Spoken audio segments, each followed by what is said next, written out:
Duke, North Carolina tonight, 9 Eastern.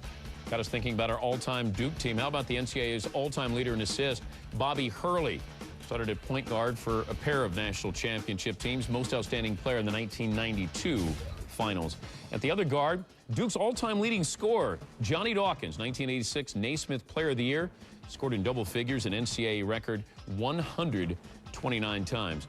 At one forward, Danny Ferry, ACC Player of the Year in both his junior and senior seasons, also became the first player in ACC history to finish with 2,000 career points, 1,000 rebounds, and 500 assists. At the other forward, Christian Laettner, first player ever to start 4 consecutive NCAA Final Fours, led Duke to the NCAA championships in both 1991 and 92. And at center, G-Mo, Mike Gminski. Gminski, number 3 on the school's all-time scoring list with over 2,300, still holds the school's all-time rebounding record.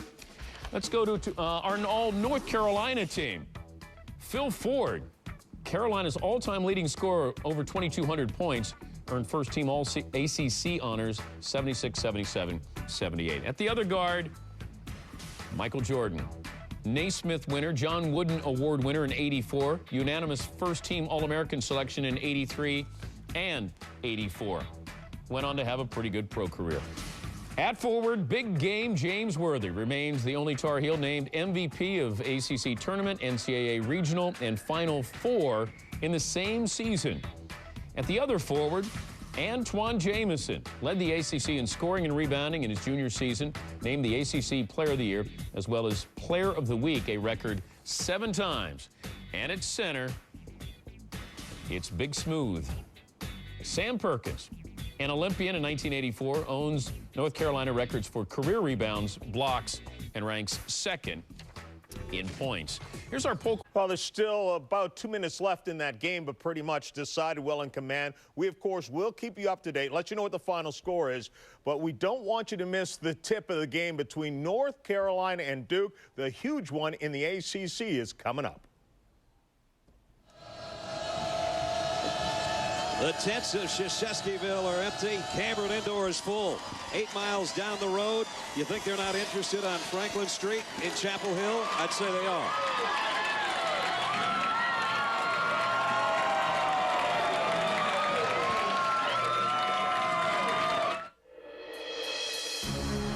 Rivalry. And this is Sports' ultimate dividing line. How connected are you? 2 generations of tradition and pride. How deep is your passion? Through tears and triumphs, rivalries reveal it all. Don't be left on the fence. There is nothing, my friends, like Duke and Carolina. The best rivalry in all of college sports. Here comes Worthy. Worthy will take it in.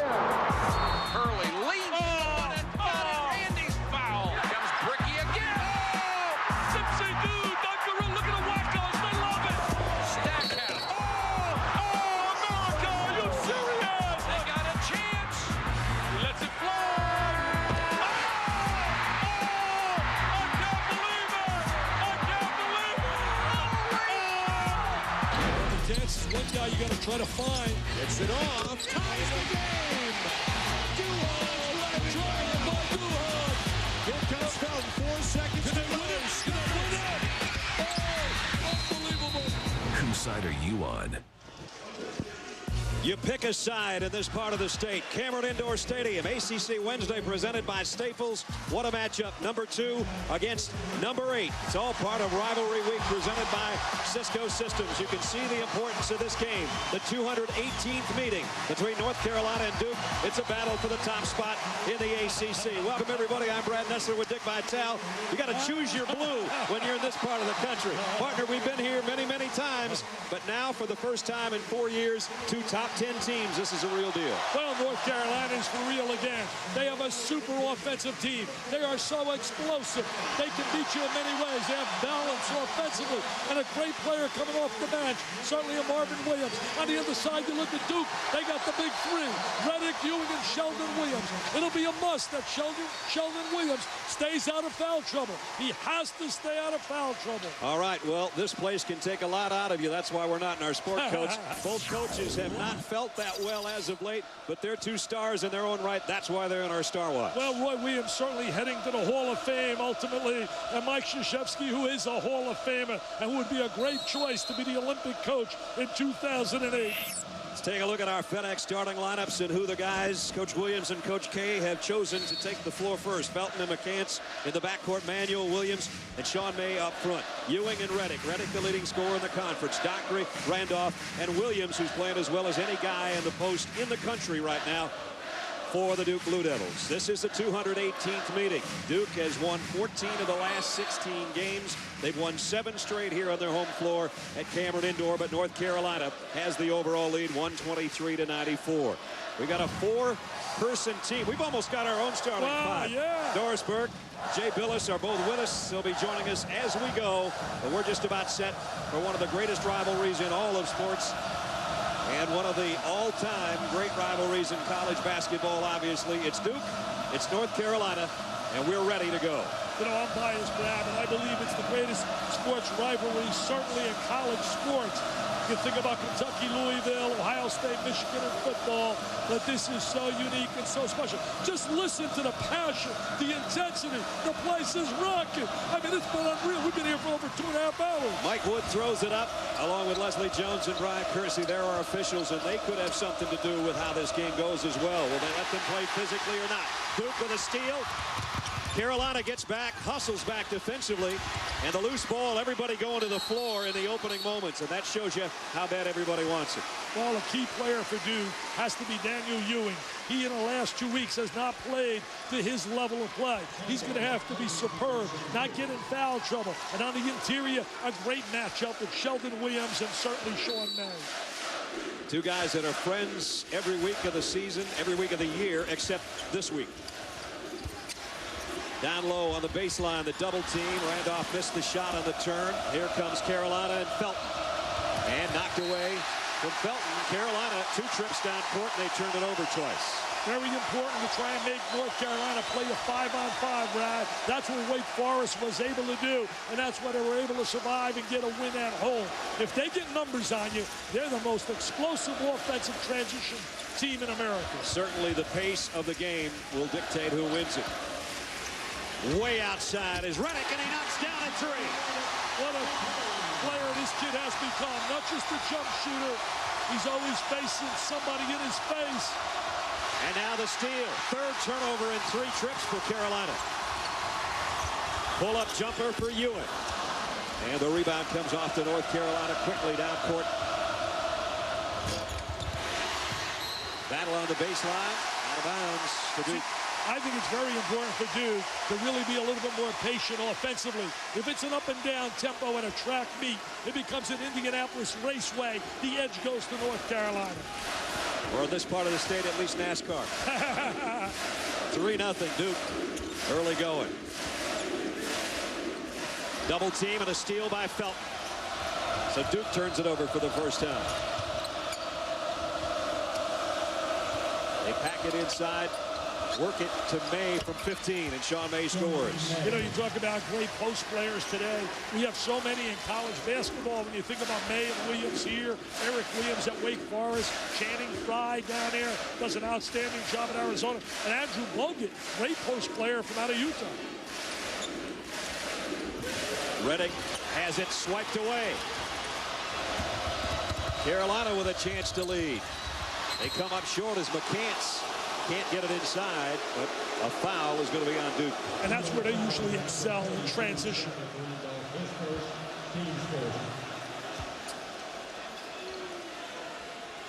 Those of you that have been watching the Louisville-Memphis game, we welcome you to Cameron Indoor Stadium. Sold out, obviously the hottest ticket in town, and that includes President Bush coming into Raleigh tomorrow. It's 3-2 here in the early stages. North Carolina ranked number 2, Duke ranked number 8.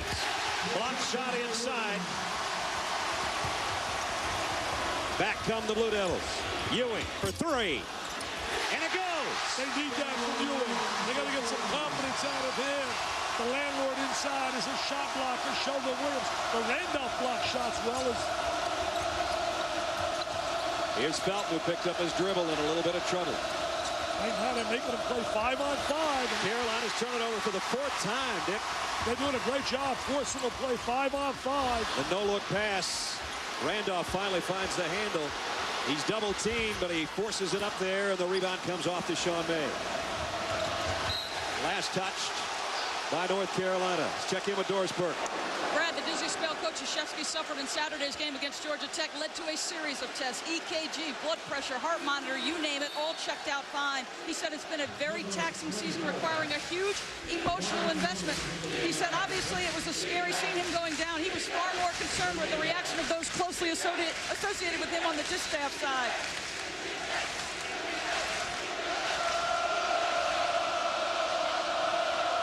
That was the scene last Saturday against Georgia Tech. And a whistle and a foul. Going to be on Duke.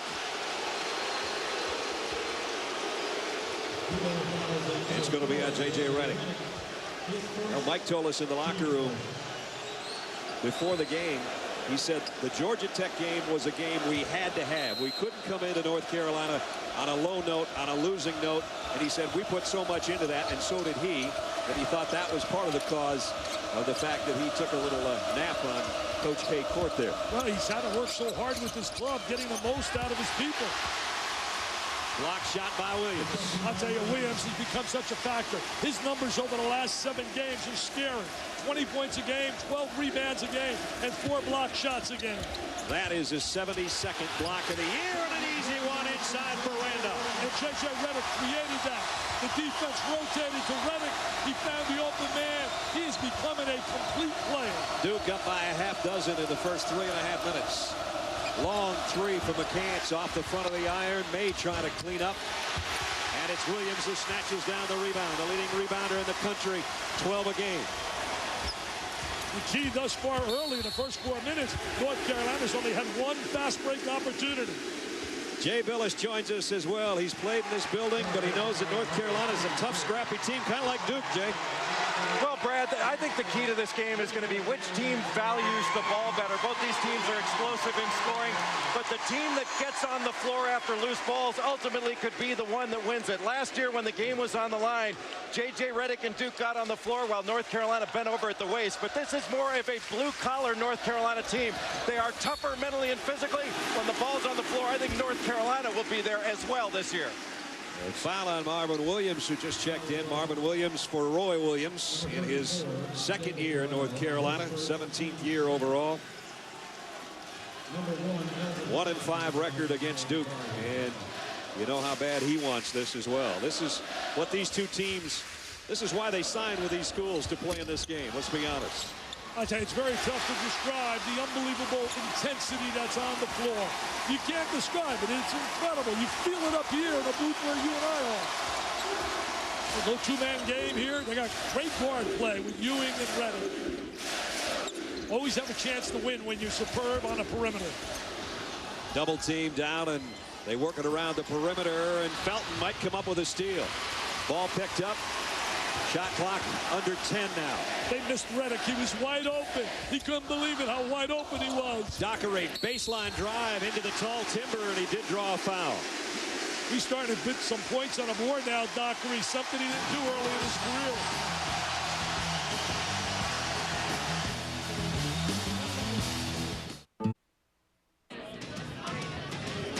I think in most cases it's pretty friendly. Go back to Durham.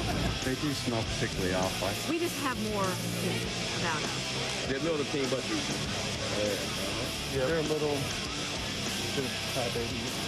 I predict a blowout tonight. It is beyond me why anyone would ever be a Duke fan. You got to choose your team, and then you got to choose who you sit around, because that open gap right there, those guys, some of those guys probably were in the tents of Krzyzewskiville, and they probably don't smell that well because it gets a little damp out there. They were complaining about kind of the swamp that was around some of the tents in the last couple of days. There's been a little bit of rain, and there's been a little bit of partying, so there's a little bit of mud out there. Look at these wackos. These are 1,500 on their SATs. Are you serious? 1,500 on their SATs. I couldn't believe it. I got rejected at Duke, and I had 1,500. Yeah, 500, 750 and 750. Okay. No, I did it 3 times. It's 3 years. I thought it was only 2 for you. Both free throws go for Sean Dockery, and it's 10-2. Free throw line could be big for Duke. They really go to the line quite a bit when you look at them during the course of the year. McCants on the drive, rejected, but he's fouled. Would have been another block shot for Sheldon Williams. Talking about Duke, another major factor.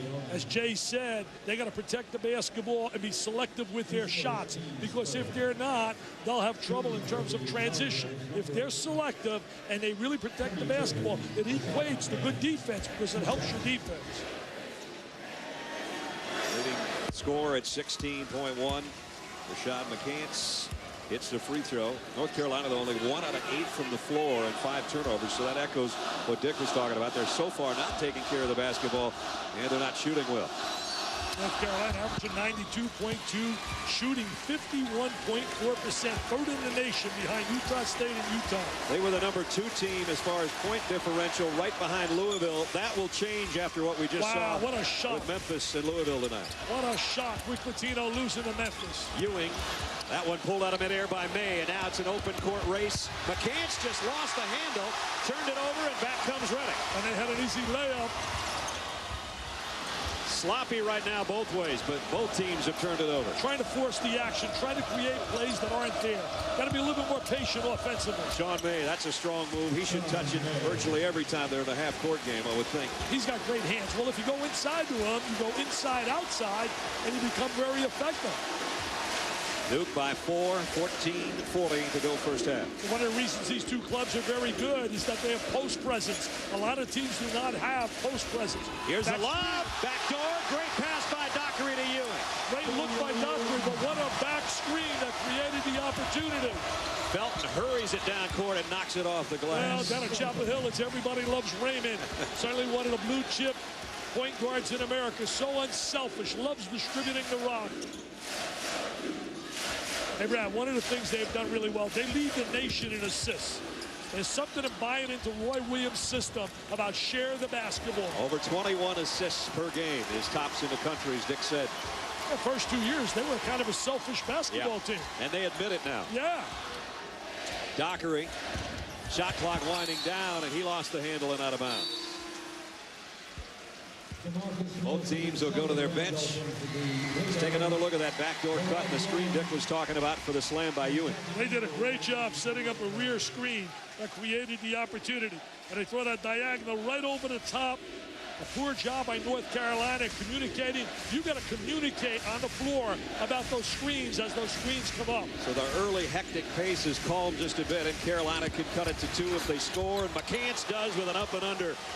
Big time move there. Well, I'll tell you what, I think he's as good offensively as any guard in America, in that he's an inside-outside kind of performer. He has great post-up ability. He really does, and he's shot 46 three-pointers. And Duke turns it over for the 5th time. So Carolina with 6 turnovers, and Duke now with back-to-back miscues in the front court have turned it over 5 times. Well, if you're going to turn it over, at least that's not a turnover that's going to lead to a layup on the other end. Good point.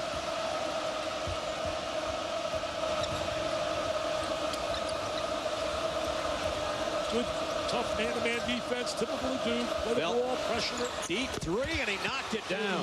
He had 25 here as a freshman. Last year, had 4 points and struggled. Carolina's first lead. Felton hit one from about 24. He's got 5 points. Carolina's got its first advantage. And they were jumping with joy down at Franklin Street. I think they're a little excited over this team. Here's Ewing.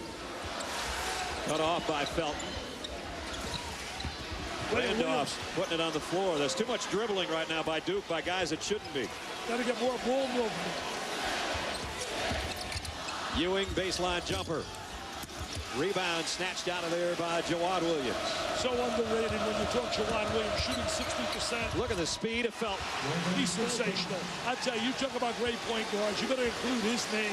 He's a Thomas Edison. He's a creator, an innovator. He does things coaches can't diagram. I thought maybe Mike Krzyzewski was going to call a timeout there. He's going to go to his bench, but no timeout as now Duke trails by 3. Remember this, Duke players, their big 3 play over 35 minutes a game. On North Carolina, the guy that leads them in minutes is Felton at 29. DeMarcus Nelson, one of the guys off the Duke bench in there right now, and a whistle and a foul as Redick was dribbling through traffic. Jackie Manuel picks up the foul. We've got a timeout, 11:56 to go in the first half. Carolina on a 13-2 run, and the Tar Heels lead by 3.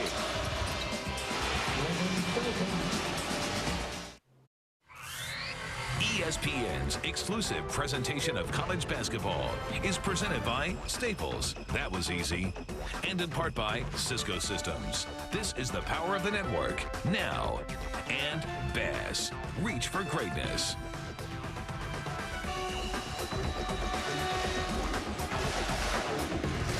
It was all smiles before the game, and Roy Williams can smile a little bit now as his team started off 1 for 8. They've gone 5 for 5 since. They're the top shooting team in the ACC, and now they've got the lead. They're doing a great job, North Carolina, on J.J. Redick. Manuel's playing him with that great size. He's only had 1 shot. There goes the second, and it's short. And that wasn't an easy shot. I mean, Manuel's right on him as he made that curl move. Off balance, and he was fading away a little bit. Jawad Williams misses badly. Back comes Duke. Carolina 13-2 before that timeout. That's how they got the lead in a span of less than 2.5 minutes. That shows you what they can do in a hurry. Redick is fouled. This one's going to be on Manuel, and that'll be his second. So Jackie Manuel, the guy that has drawn the assignment now of staying with J.J. Redick tonight, and picks up his second foul, and that could be key. And you go ahead and wipe it down because it's almost 80. It's about 10 degrees warmer than it was when we tipped off. That's why Dick and I have decided sport coats are for a different day. Redick outside, way off that time. I tell you, got to be selective with your shots. I know he's really got a license to shoot anywhere, but you got to be selective. Jackie Manuel's right up in his face. And that's another battle that's heating up between those two. And I'm talking about face-to-face. Wow. Look at that, Brad. Look at the intensity. Look at the emotion. Great role player. Look at him playing. His role is to defend, and he knows it. He's right up in Redick. Just like Duke over the years had Tony Lang. Remember they had Billy King, who was a terrific defensive player. You can't have all stars. You can't. Everybody wants to shoot the basketball. Tommy Amaker was a defensive player of the year. Our guy Jay Billis was very tough, very physical. He doesn't know this, but I know it. He had a double-double once against Carolina. They were chanting his name before the ball game tonight. 10 and 11. The only problem was all the guys that were chanting Jay's name in the student section weren't born when Jay played here. I just got my dig in on Billis.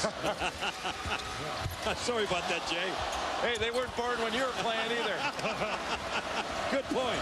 I wasn't born when you were playing. May's got his 6th rebound, and that's more than the whole Duke team right now. But another turnover, and then the foul to Boots. Check in with shooting the J. Guys, Duke does a very good job of isolating the floor and overloading, and that can be very hard to guard on this one play.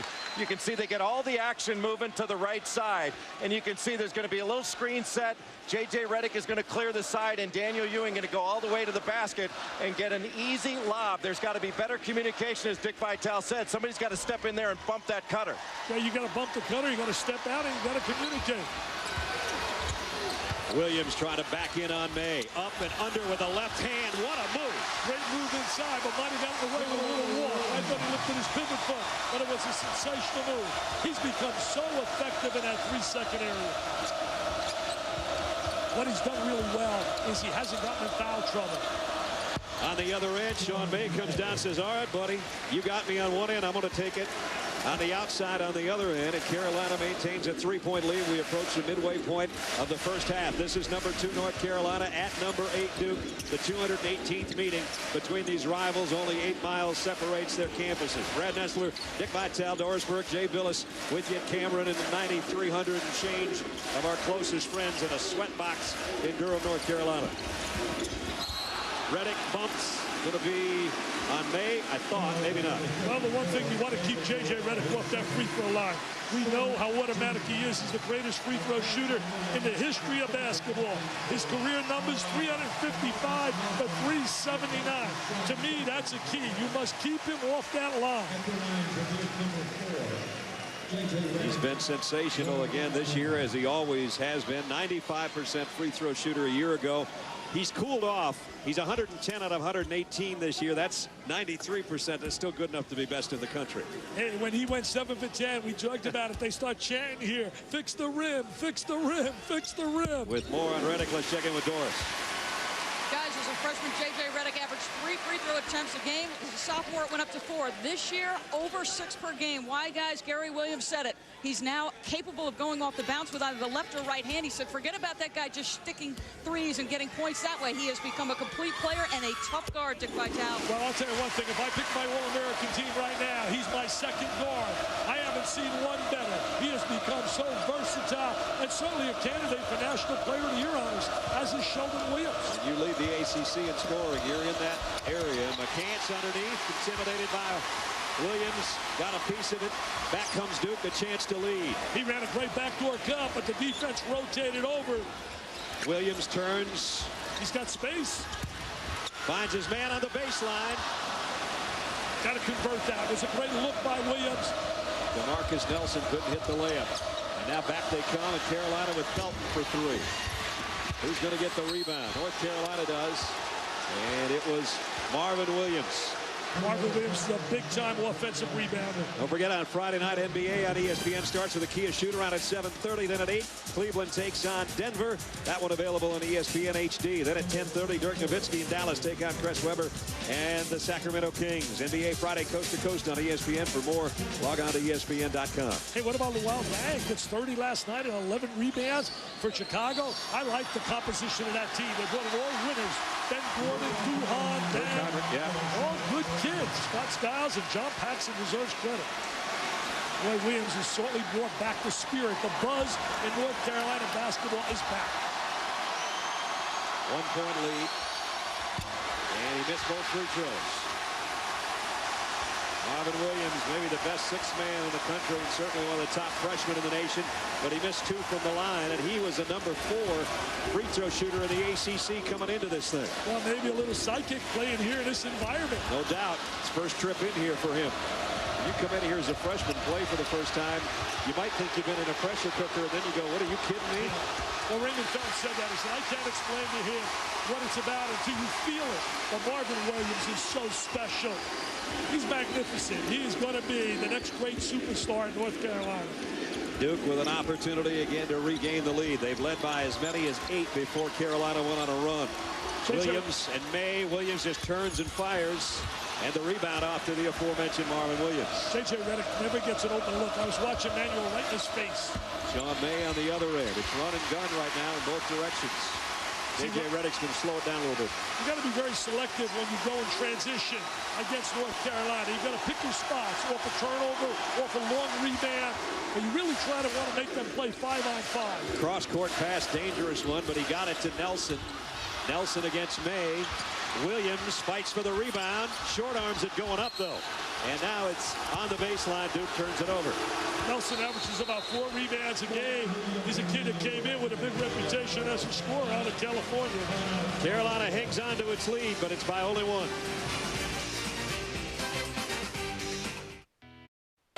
8 miles down the road. That's the top of the hill in Franklin Street. They're enjoying it right now because their Tar Heels have had the lead here for the last 5 minutes or so. Duke jumped out to an early lead. Carolina came back. Of course, Chapel Hill decided Dean Smith winning more games than anybody in the history of college basketball. An Olympic coach in '76. Got to kind of wonder if Roy and Mike, one of those guys, will be the Olympic coach somewhere down the line. Well, you know, I would really right now recommend to the USA committee, I would tell them to hire Mike Krzyzewski. He really has such a passion and love for the USA and for basketball. He has the respect of players at every level. I think he would be the ideal choice in 2008. That's the only thing missing on his resume. That's true. He was an assistant in '92 with the Dream Team with Chuck Daly.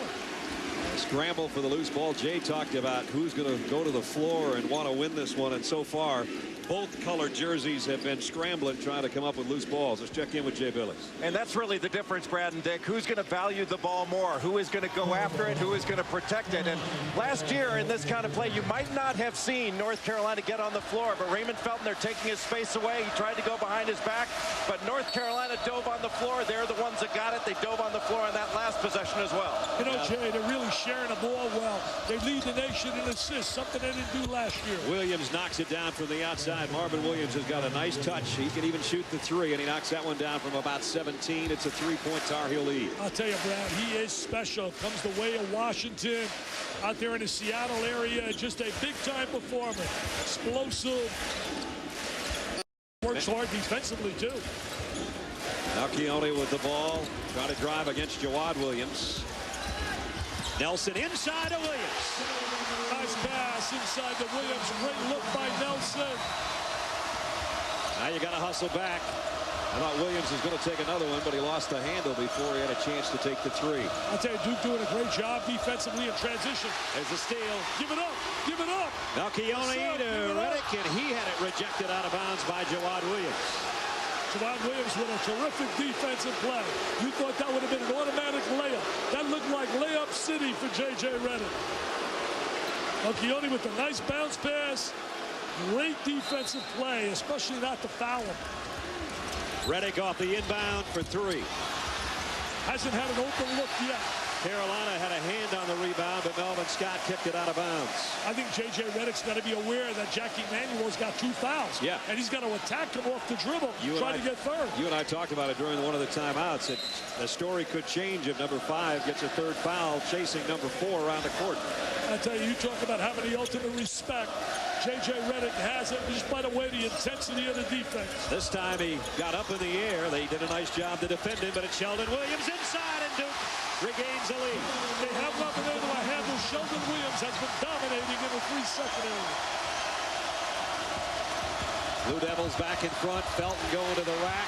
Williams got a piece of it. Now rejected out of there, but a foul. On the inside, Mike Woods with a whistle. Going to take a look at J.J. Redick. Look how they lock him up right here, baby. That's like a Yale lock. They're right in his face every time. Make him give the ball up. Great ball reversal, though, and a diagonal pass inside the Williams. So at the free throw line is the guy that we were just talking about, who's played so hard defensively. He's kind of the unsung hero, all defensive team in the ACC last year. Jackie Manuel out of West Palm Beach, Florida. Not a big scorer at all, about 6 points a game. This is a free throw. You know, he's perfect for this team. He doesn't have to score. With all the offensive weapons they have, to show you the difference in that club as well. You look at the number of shots Rashad McCants this year versus last year. It's down by about 4 shots a game. He is brought into the system, and that's been a key for them. Tie game. That is our first tie of the ball game, even at 20. Two of the great programs in America.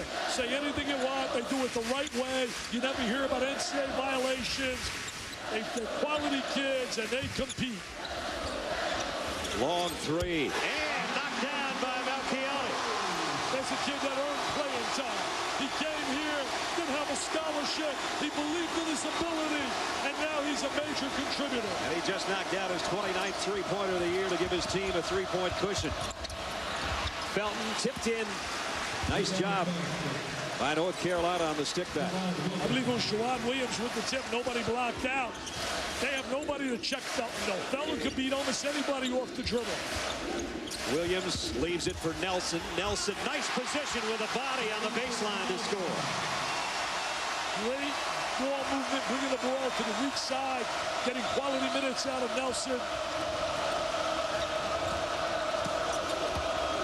Jawad Williams turns and fires. The tip is off the mark. Alcione with a rebound. See, they're being very selective when they're going to run, Brad. Right now, on that rebound, they're coming up 5-on-5. Take a little time off that clock. Maybe catch their breath a little bit at the 5-minute mark remaining first half. They have to because they play so many minutes. Yeah, what are you sweating about, dude? You're really dripping over here. It's now up to 90 where we are in the building. Alcione for 3. Rebound is Sean Mays, and he's in double figures in rebounds, and we've got 4:45 left in the half. He had 19 against Kentucky, a good Kentucky team that we saw last night. Melvin Scott got up in the air in no man's land, but May was there to kind of pick up the help. Now it's Williams with the board. Sheldon Williams has become an incredible force on that 3-second area, offensively and defensively. 6'9", 250-pound junior out of Forest Park, Oklahoma. And now the Cameron Crazies are rocking the building. They are unbelievable. Timeout taken by Duke. 4 minutes, 17 seconds remaining. Let's check in with Doris. Gentlemen, you've heard that expression. Sometimes it's better to let sleeping dogs lie. Well, when you come into Cameron Crazy, they don't seem to let anyone alone. This is the pregame, guys. You can't simulate this anywhere. Rashad McCants feigning boredom, not hearing them. And then Sean May got his share of abuse as well before the game, guys. Sean May lighting it up right now with 10 rebounds, 6 points. I think, guys, there are certain guys who you don't want to compete and stoke their competitive fire. Certain McCants, Sean May, two of those guys.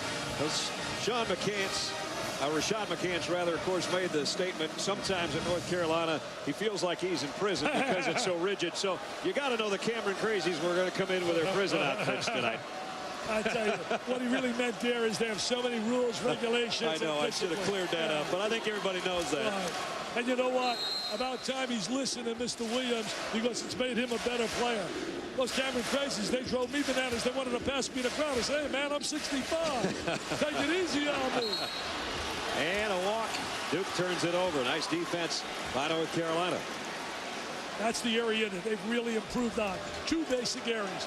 Defense, and they look at the defense right here.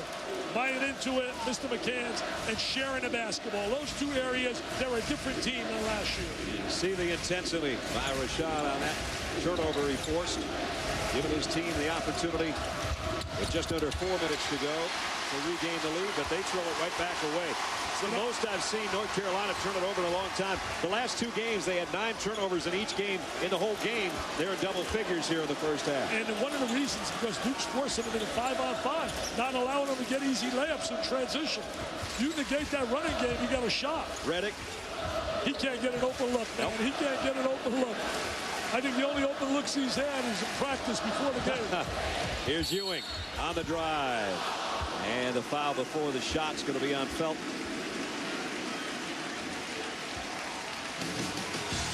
Duke leading North Carolina. 3:27 remaining first half on their home floor.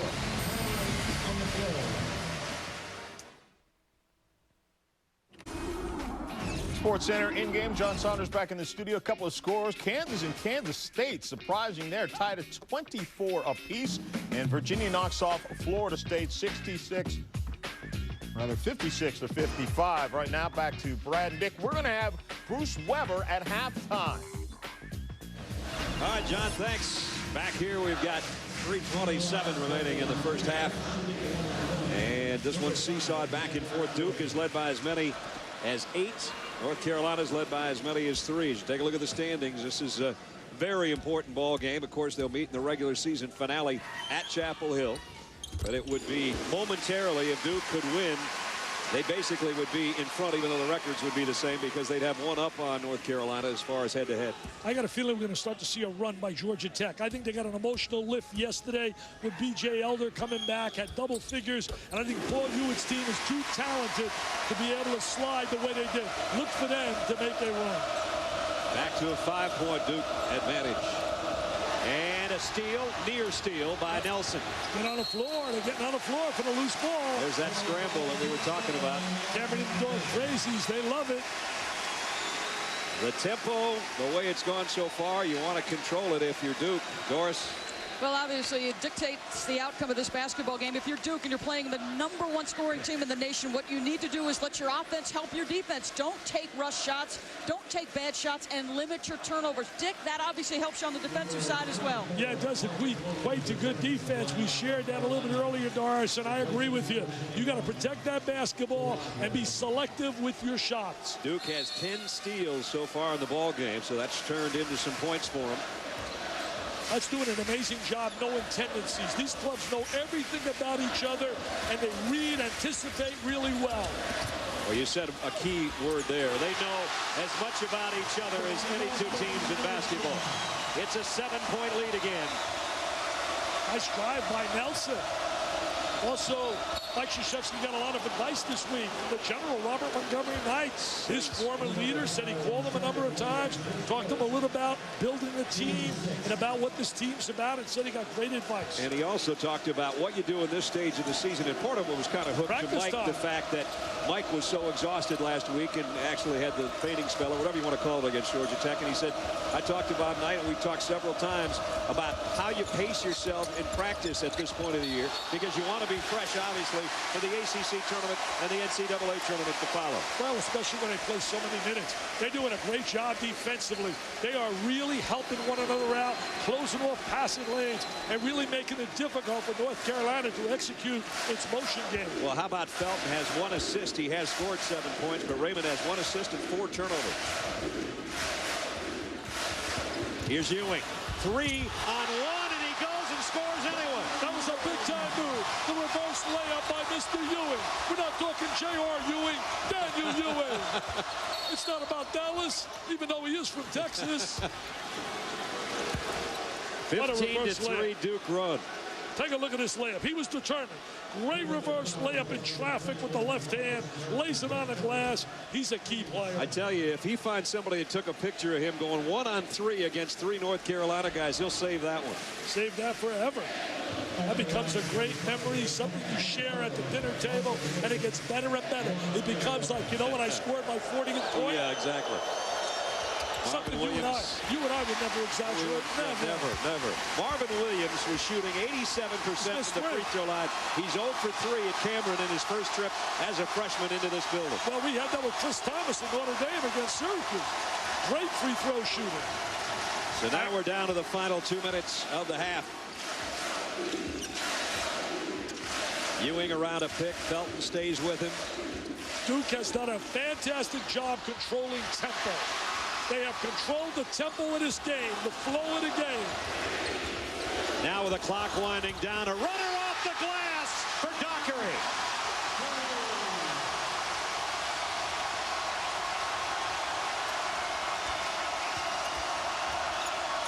So it's Duke, Dick, that's putting the run together right now, and they continue to do so. They're going to call a foul, but they've got a double-digit lead. They'll take it right now. One could never be shocked what happens at Cameron Indoor Stadium. I mean, they have been absolutely magnificent here over the years during the Coach K tenure, but they are really playing terrific basketball. And the sixth man, those fans really give you that adrenaline, that lift. But remember, there's 40 minutes of this game we saw last night. It can change in a hurry. Carolina's only 3 out of 7 from the free throw line. That's not helping their cause any. And shooting 75% in conference play from the line. They're the best free throw shooting team in the conference. They're the best almost in every area. You talk about assists, free throw shooting, three-point shooting. I mean, they got a phenomenal team. I don't care what the result here is tonight. Nothing's changed my mind that North Carolina, Illinois, and Wake Forest are 3 of my final 4 choices. More great matchups tomorrow on ESPN and ESPN2 at 7 o'clock. The Wolfpack take on the Demon Deacons of Wake Forest. On ESPN2, women's college basketball action. It'll be Tennessee and LSU. That's the only time they meet in the regular season. They're both in the top 5. Rivalry week presented by Cisco Systems tomorrow on ESPN and ESPN2. For more information, log on to ESPN.com. The guys start things off, and the women's game follows on ESPN2. You know, both teams going to be great ones. Teams are really going to beat one another now, and you're going to knock some people out. But if you can get 8-8 in this league, you're going to get an NCAA berth. Last year, Duke was 13-3 in the conference. North Carolina was, for them, mediocre 500 at 8-8. Trying to save it right into the seats. Goes Dockery. They make one extra pass, and they had an open look for J.J. Redick. One extra pass. North Carolina is too tough, too tenacious, too talented. You know we're going to see a spurt out of the Tar Heels. This game's got a lot of basketball left. 9-point Duke lead. We approach the final minute of the first half. I have such great admiration and respect for Roy Williams. What he did at Kansas was so special. Averaged 28 wins a year. 4 Final Fours down there. Williams misses. May's going to try to put it back up, and he's fouled. He comes from great stock. His dad was so special on the last undefeated team, the Indiana team in '76. I think the Illinois team's going to go undefeated through the regular season. They've had their scare and survived that game over Michigan yesterday. I felt a little bit of a breeze. I think somebody opened the door, but it's still 90 up here where we are. I don't know what it is down on the court, but it's a warm one as Sean May knocks down the free throw. Brad Nessler, Dick Vitale, Doris Burke, Jay Billis. It's a real deal now. I want to know something. Can we submit our cleaner bill to ESPN? Absolutely. I'm going to call our boss up downstairs. I'm going to submit a cleaner bill. My clothes are absolutely they're destroyed. I thought our president, George Budenhammer, was here. We just give it to him. Give it to George. He used to be my driver, and today's one of the giants. One of the giants. He's a great guy as well. 33-26 as Dick looks for a raise. We've got 45 seconds remaining in the first half. Redick, he said, wait a minute, I'm open. And he knocked down a 3. He couldn't believe how open he was. You're right, Brad. He hesitated. He was like shocked. I can't believe I'm wide open here. Nice pass. And a foul and one as Johnson with the foul, and Williams will go to the free throw line. What a terrific play by May right there to create that opportunity. You can see the look on J.J. Redick's face. Watch him right here.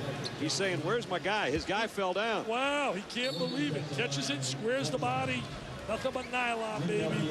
J.J. Redick. You talk about an All-American. That is an All-American. That was not Manuel that fell down either, so he did have a different defender finally. It was Noel that was on him, fell down. J.J. made him pay. So Marvin Williams at the free throw line where he's 0 for. There, he got it. That's a three-point play for the freshman, and it makes it a 7-point ball game. Final 30 seconds of the half. You know what, Roy Williams has brought back that spirit that existed during the Dean Smith era, where Michelangelo had them with such an incredible passion, and that is back again in Chapel Hill. Dockery on the dribble. Redick draws a double team. Nelson rejected by May, but out of bounds. And don't forget to give credit to Matt Doherty with the brilliant recruiting job he did to bring these players to. I was on a radio show with Matt today. I said, what do you want to talk to me about? Half these guys are his. He knows all about them. I hope he gets a coaching job, Brad. He's ready for one. He deserves one. And he would do a super job if given an opportunity. Final 8 seconds now. Actually 7.8. Let's see what kind of shot Duke gets away. They've got the lead by 7, trying to add to it. They want to get the ball to Redick. Get it in his hands. Ewing. Double team, lost the handle, picked up by North Carolina. No further damage done. And the Tar Heels do a nice job defensively to prevent Duke from getting a lead of more than the 7 they have right now. 36-29. Let's go down to Jay Billis. Guys, the story of this first half was Duke's defense holding North Carolina, the explosive offense of the Tar Heels, to just 29 points. Duke was able to knock Carolina back a little bit when they got the ball inside. It was Sheldon Williams able to erase mistakes. That allowed his teammates to get out in passing lanes when North Carolina went backdoor. It was Williams there to knock the ball away and start a Duke fast break. North Carolina's got to be stronger with the ball in the second half, Brad. All right, Jay. Halftime, 36-29. Don't forget, Bruce Weber, head coach of the undefeated Illini, will be in the studio with John Saunders in our UPS halftime report. Brad, thanks a lot. That's coming up. Myself and Steve Lavin will talk to the head coach of the only unbeaten team and gives you reason to smile. Illinois at 24-0. We'll talk to Bruce Weber when we return. They escaped a very difficult win at Michigan last night.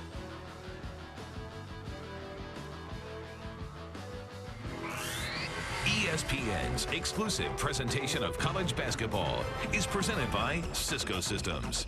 This is the power of the network now. And in part by genuine Ford and Lincoln Mercury parts and service, only at your dealership. Yeah, that'll get it done. ESPN Full Court from DirecTV. To get yours, call 1-800-GET-SPORTS or go to directtv.com. Rivalry continues. It's 218th. The all-time greats that have played for both Carolina and Duke. The great individual performances, the Grant Hills, the Eric Montross, the blood, the sweat, the tears of a Bobby Hurley, Vince Carter, and all the rest. And tonight, just more of the same. You come into Cameron, you come into the Cameron Crazies. And sometimes you've got to go against 3 North Carolina players to try to score. We've had a lot of great moments already. Our rivalry week presented by Cisco Systems continues. Just about set for the second half. 36-29. Brad Nessler, Dick Vitale, Doris Burke, Jay Billis. It's been everything we thought. Probably not as good as shooting by either team, but I think you got to credit the defense for that. You really do, Brad. What a great job defensively by Duke. They hold North Carolina 10 for 30, 1 for 6 from the threes. And remember this, they lead the conference in terms of field goal percentage, three-point shooting. They really did a phenomenal job helping one another defensively, and they funneled really well to Sheldon Williams, who locked up the 3-second area. We take a look at our Cisco Systems ESPN game track. McCants and Williams only 6 points out of 2 for 10 between them. And Duke already has 10 steals. Ewing with 9 points leads the way. J.J. Redick had 8. He hit a couple of threes. Took him a while to get loose, though. Halftime adjustments, I'm sure, have been made. Let's check in with Doris Burke first. Well, Brad, for North Carolina, their main concern, turnovers. They felt like they rushed things too much. It was a credit to Duke's D. On the other side, Duke said, we've got to keep playing that terrific defense. They feel like their best offense is taking really good shots and not turning it over, guys. Sean May rejected by Randall. Chadwick Randolph had a big game in the last game against Georgia Tech. He came in, he blocked 5 shots, he had 7 rebounds, and did really a solid job. He could be a big plus for them with his size. Remember, he missed 4 games with mononucleosis. He's just getting back to full speed. Trying to double up on McCants. Jawad Williams against Sheldon Williams, rejected by Williams. That's his 4th block shot. He has become one of the premier shot blockers in the nation. Plus, not only the shots he blocks, but he changes shots. His presence really affects people. He blocked 111 last year. That was his 75th just moments ago. Redick against McCants. McCants doing a good job right now on Redick. Randolph got his man up, sets, missed the 3, and the rebound comes off to North Carolina. McCants, spot up jumper. Randolph the rebound. That's the way they want to beat you. They want to beat you in transition. Trying to tie the ball up, and instead it's going to be a foul on Felton. Let's check in with Jay Billis now. Jay? Guys, in the first half, Duke was able to take away Raymond Felton's operating space. He thrives on freedom of movement in the full court, and Daniel Ewing especially was able to get into him early and take away that operating space. And one thing to watch for in the second half, North Carolina starters do not play a lot of minutes. Why? Because they played in a lot of blowouts. If this game stays close down to the end, they're going to have to play more minutes than they're used to playing. In this atmosphere and in this heat, that could affect them. Boy, no kidding. And you consider that with their win the other night over Florida State by 21, they've won 14 ball games by 20 or more points. So that's what Jay's talking about. You know, Florida State challenged them in that game, came all the way back, and then they went on an incredible spurt to blow that game out. And a foul and a cheap one on Dockery. That's one thing Mike Krzyzewski talked with us about before the ballgame. Not necessarily in Dockery's case, but he was more concerned about Ewing. He said, we can't get these touch fouls and get Ewing in trouble, or we'll be in trouble. Well, he's really had a little bit of a dilemma with that over the last 10 days, and they need him on the floor. They need him to be Daniel Ewing, who's really a consummate guard who can play either the point or second guard. Look at him locking up defensively, trying to play Felton. Nice lead to May, and he goes right in Williams' grill. What a great job of creating the opportunity. Found the open seam, penetrated. Sean May, 10 points and a dozen rebounds. How's that for a double-double when you've still got 18-20 to go? The whole key of this game, we can sit here and analyze, evaluate. They have negated the transition game in North Carolina. We have not seen North Carolina able to run in numbers 3-on-2, 4-on-3. You and I did the Maryland-North Carolina game. It was tied at 32. The next time we looked up, they were up by about 30 points. What a show they put on and how to run the break that day. We'll see Maryland, by the way, Saturday. And they'll be a different team when they see those Duke blue jerseys. They see those jerseys, they become a different team. That's our Saturday primetime. Hope you join us as Jay and the whole group will be with game day, and Aaron will join Dick and I for the game at 9 o'clock on Saturday night. Felton slipped, and now we do have a held ball. The ball gets a little slippery out there because of all the perspiration. Take a look at his penetration by Mr. Felton. That's why everybody loves Raymond on Franklin Street. He's BMOC's big man on campus. But tonight, he's had more turnovers and assists, and that's not like him. No, this is not a typical performance, and you got to credit, as Jay said, the defensive effort of Duke.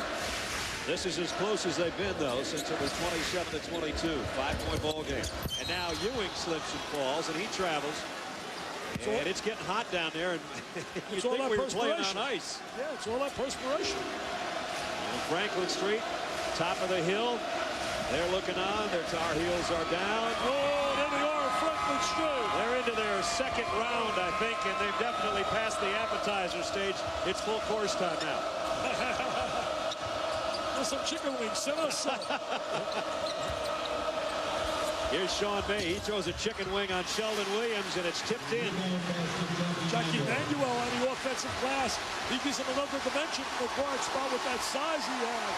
And all of a sudden, Carolina kind of takes the crowd out of it. Down to 3.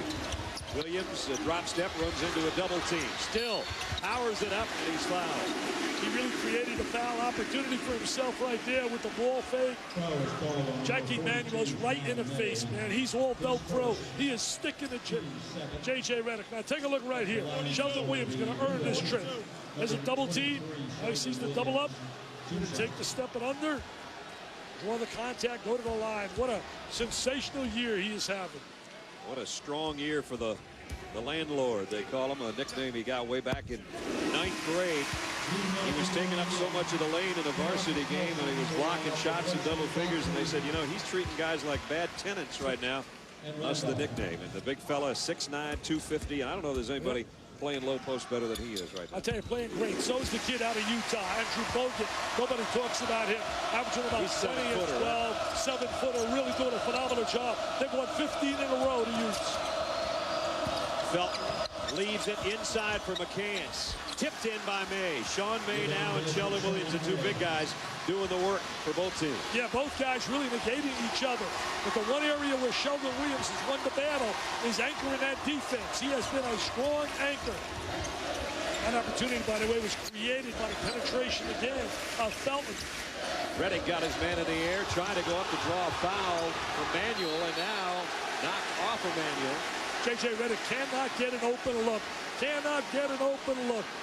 Don't forget, Friday night NBA starts with a Kia shoot-around at 7:30 at 8 Eastern. Cleveland and Denver get together. Denver's been playing very well with their new coach. That's available on ESPN HD. Then Dallas and Sacramento at 10:30. All on Friday night on ESPN. Turnover right there by J.J. Reddick. You're right, Brad. George Karl has brought about a collegiate spirit now to that team. And certainly with Martin and Anthony, they have the personnel. Happy for George, former North Carolina Tar. He's probably watching. He's in Carolina blue probably right now watching this game if he doesn't have one tonight. Whistle and a foul. You talk about a guy that got the most out of his ability. George Karl used to dive all over the place. Look at Roy Williams and Mike Krzyzewski. I think he would be the ideal Olympic coach in 2008. Red, white, and blue all over that man.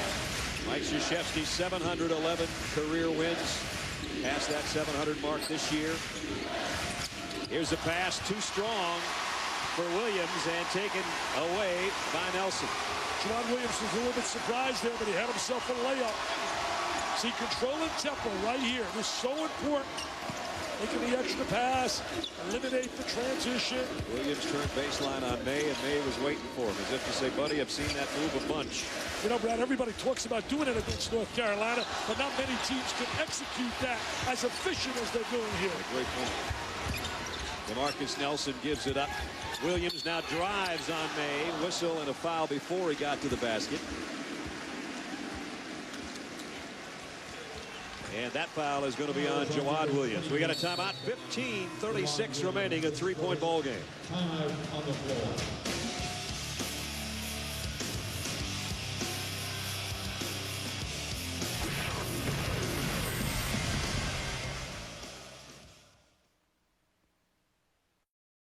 52 years ago, only $2 for a ticket price. $2 wouldn't get you a warm beer out in Krzyzewskiville right now, but so many great players, Dick, that have been in this series. Oh, there's been so many. I've been asked to pick my team. Here's the club I like. Kenny Smith and Jordan at the guards. Our guy, Mr. Doherty in the middle. Worthy and Perkins. And Jamison and Carter off the bench. Oh, man. Not a bad 7, huh? That's the best. That's the past 25 years for Carolina. We'll look at Duke's team a little bit later on. Right now, they've got the lead. Their big fella's double teamed, and he's trying to force one up, and he loses it off his knee out of bounds. Yeah. Hey, I hope that people understand why there's no Phil Ford. We're talking about, as you said, the last 25 years. Here's my Duke club. We go with Williams and Dawkins in the backcourt. Hill, Battier, Leitner up front. Wow. Ferry and Hurley off the bench. How's that for a Super 7? Hey, I'd love to see those two teams play each other. Well, you said Jay Billis wasn't on there, but we have to, you know, we have to cut it off somewhere. We'll make Jay one of the coaches. He'll coach the Duke club. I like that. And we'll get Phil Ford to coach the Carolina group. And of course, if you went back farther than 25, you'd hit the Jaminskis and the Gene Banks and all of those guys. So we had to cut it off someplace. Otherwise, we just keep rolling credits for about 5 minutes on all the great players. Well, we cut it back to when we started on television, 1979. Here's a three by McCants, and that ties it up. Oh, they needed that. They needed that. They got to get McCants going offensively. Only the second tie of the ball game. Told you 15 minutes to go. I told you they're too talented that they will be back when they were down 9. Reddick trying to answer and does. Oh, he does answer right in the face. I mean, he shot that right in the face of Manuel. He's the best shooter in America. I don't care what his percentages are. Remember, he never gets uncontested shots. He is flat out the best shooter in America. 3-point game again. Bring on anybody you want to bring on. Steal by Randolph in front of May. And he can't score, but he's fouled. Shamrock Randolph had a great opportunity to really have this house rock.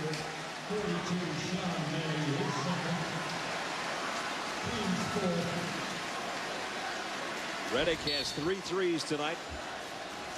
Look at J.J. Redick now getting free. Little curl move, moves so well without the ball. I love that rotation. I know one thing. If Coach K coaches the Olympic team, he better bring J.J. Redick to shoot against those zones. Deep 3 for Nelson, and he knocked it down. He's been big today. He has really been big. He's given them quality minutes. Oh, this place is rocking. I love it. College basketball.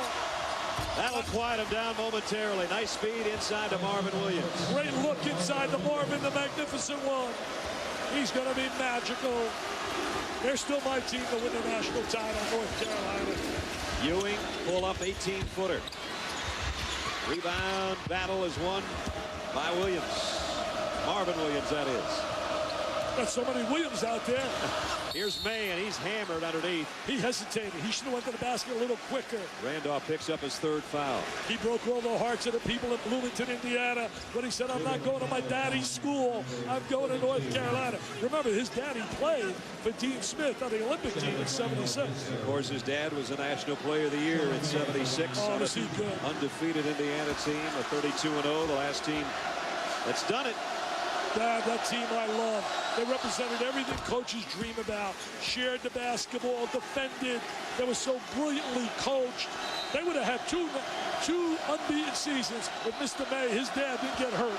Now there's only one team that still has a chance to duplicate that kind of record, and that's the team and the coach that we had at halftime on our halftime report. They had a little scare yesterday against Tommy Yavik in Michigan. But you know what? During the course of a year, you're going to have scares. Yeah. And you got to be able to survive. And Dee Brown just would not allow them to lose. You're going to have games where you got to get lucky. It's as simple as that. You've been lucky a little bit in life. Just working with you is real lucky. I saw your wife. I know you're lucky. I'm just lucky to be alive. 2-point game. Ball knocked away. Williams underneath. And he'll go to the free throw line. I'm really impressed with the passing ability of J.J. Redick. We talked about the #1 team in the country. Both these teams are in the top 10. It's Illinois, still unbeaten at 24-0. There's Carolina and Duke, 2 and 8 respectively. I tell you, Boston College, you got to salute those kids. Great effort. Certainly no upset yesterday. Can you show me that? Notre Dame at home. You expected that. Hey, I want to go to Jay Billis. Jay, let's take a look at J.J. Redick. People look at him as a one-dimensional shooter. I have people tell me that. I don't know what they're watching, Jay. Maybe I'm looking at a different player, but I see a multi-dimensional guy. No, I agree, Dick. And the difference is he's in much better condition this year, and he is able to absorb a bump. Last year, about this time, he would get worn out, and now he can run guys off screens. He's great at reading defenses, and when they make him curl screens, which a lot of defenders are doing, pushing him inside that three-point line, he's able to put the ball on the floor, finish shots, and draw fouls. And as you know, Dick, and have been saying, when he gets to the free throw line, he knocks them down. He's automatic. He did a great job in trying to get them back in the game against Wake Forest. He said, I did a lot of running in the offseason. I spent a lot of time thinking to myself, and he lost about 23 pounds, and he's a different-looking player. Here he is around a pick. Couldn't get away that time, though. Trying to set a high screen for him. See, that's why his percentage isn't what people would expect with a guy that can shoot like that. He takes them 4 shots. No, dropped that one. That was like dropping a touchdown pass. He had a slam dunk coming. He forgot to take the ball along. I thought he was like Branch, going to be right out there in the end zone. Brady to Branch. 17 turnovers suffered by North Carolina. That's way above what they would normally have in a ball game. And that's a credit to Duke, doing a super job defensively. So much concentration on every possession. Nelson hit his last 3. Got another one. He's got another one. I'll tell you, he was a prolific scorer on a high school level.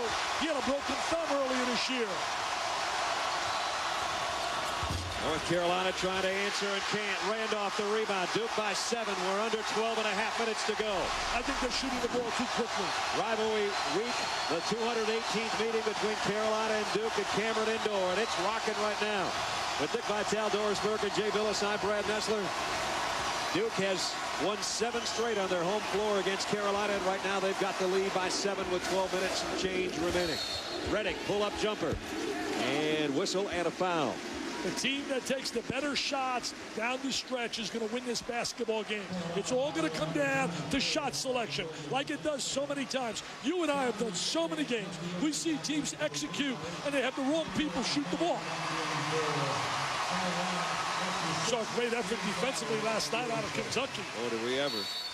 They were down at halftime to Florida, scratched back for their win. Alcione missed a three. See this? Look how they get back. Look how they get back. Look at the bench scoring. Duke getting the edge here. McCants has been pretty quiet. Williams open and knocks down the jumper, and that's Marvin Williams' 9th point. I just absolutely go wild when I watch that kid warm up. How good is he? Warm up. I look at him and I see so much potential. Some people tell you he's the best player on this team. That's kind of hard to say considering all the great ones they have, including May, who's got another rebound. McCants, spin move. Reverse layups missed, but he's fouled by Dockery. The Cats did a great job right there in transition to create that opening. Marvin Williams, though, has got the whole package. He really does. He's only playing 20 minutes a night. You're going to see his numbers just explode next year. 11:27 remaining in the ball game. If you've still got 11 and a half minutes of your night left, I don't think you want to go anywhere. We'll be back at Cameron Indoor in a moment. Welcome back to Durham, where Duke leads by 5. We've talked an awful lot tonight about tempo and whether Duke could control it, because if they can, they keep the ball out of the very dangerous hands of the North Carolina transition game. Execution goes to time of possession. Dick Vitale, they are +4 in minutes. That limits Carolina's scoring opportunities, and that's always a good thing. I tell you, Doris, you know about point guard play, having been such a brilliant player of Providence. And right now, they've taken away Raymond Felton. He excels in transition, and they have not allowed North Carolina to show us that vaunted offensive attack that's helped them lead the nation, averaging 92 points a game. Rashad McCants got the first of 2. They'll try to cut the lead now down to 3. Rashad averaging 16.1 a game, the leading scorer for North Carolina, and a 72% free throw shooter. They got so many places they can hurt you in North Carolina, whether it be a McCants or one of the Williams or May or Felton. 3-point game, and something I think came out of the floor, maybe either just, maybe another wet spot or something was thrown on the floor. So the officials stop play. Oh, look at this. Look at his shoes. Look at his shoes. It's unbelievable. I mean, look at that. He's got everything on my name on there. They didn't ask me to sign it. I was signing autographs today on people's shoes. Did you believe that? I signed a leather jacket in Kentucky last night.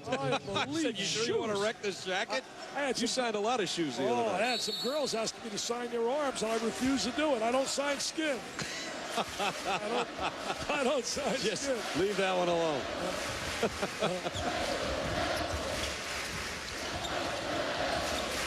Ewing's been solid with the ball. Working against Felton. Last year was Chris Duhon, the ball in his hands. He was a leader, a lot more verbal than Ewing. They'd like Ewing to be a little bit more verbal. There's the third foul on Manuel now. Jackie Manuel, his third. McClure out right now. It's certain Reggie Love, who would give him another athlete, a guy that would give him some minutes. Reggie, they say, might be able to put pressure on that broken foot by the end of this week and then start practicing a little bit. Football player, Reggie on the right, a big body that really helps him off the bench is a banger. What talent they got coming in next year with McRoberts. You and I met Greg Paulus up there at Syracuse. Yeah, we did. What a beautiful kid. They say from day one, the ball's going to be basically in his hands. He'll earn it, but he'll come here and he'll be a Bob Hurley kind of point guard. He said it'll be kind of a combination, Mike said, between Wojo sitting there to his left and Bob Hurley. I said, boy, that's a wicked combo. And we did meet Greg. And the only thing that's a big loss, and I'm just complaining because I'm a college football guy, the kid threw for almost 12,000 yards and over 150 touchdowns in New York in high school football. Tom Lemming said he would be a potential Heisman Trophy winner. Is that unbelievable? That's something. Nice drive to the basket by Manuel. And a poor job defensively. Great drive by Manuel, but that was a poor job rotating over by Duke defensively. Normally you don't get an open lane to the basket. We approach the midway point of the second half. 3-point ball game. Bounce pass. And should have used the bounce pass. Trying to save it. Laying out over there in the crowd, which is not a... And you gotta love the Cameron Crazies. They're helping Jackie Manuel out of the crowd. Normally they'd kind of swallow him up, but I think they appreciate the hustle. You don't want to be in there. Look at Jackie going in there with all the crazies. Believe me, I've been in there. I know what that's about. They really enjoy it. Everybody's trying to emulate them all over the nation. Redick, the three. And the rebound comes off to Carolina, and pushing it on the run. Felton, McCants for three to tie it. Rebound underneath. It's a one-point game, and it's Manuel with back-to-back baskets. Manuel with a good offensive rebound, but that was their transition game. Looking for the three out of the transition game. One-point game, and we're just over 10 minutes. Mike Krzyzewski says, let's talk this thing over for a couple of seconds. 10-17 remaining second half. Big game. Number 2 trails number 8 by 1.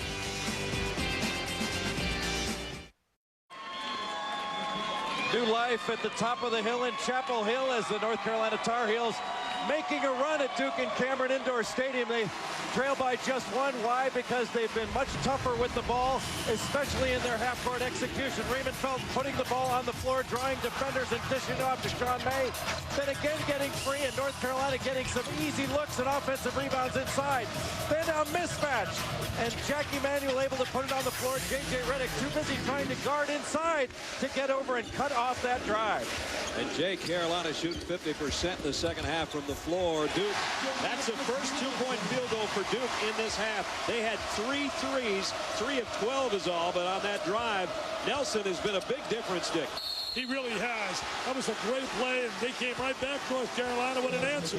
They're starting to execute a lot better in a half-court game.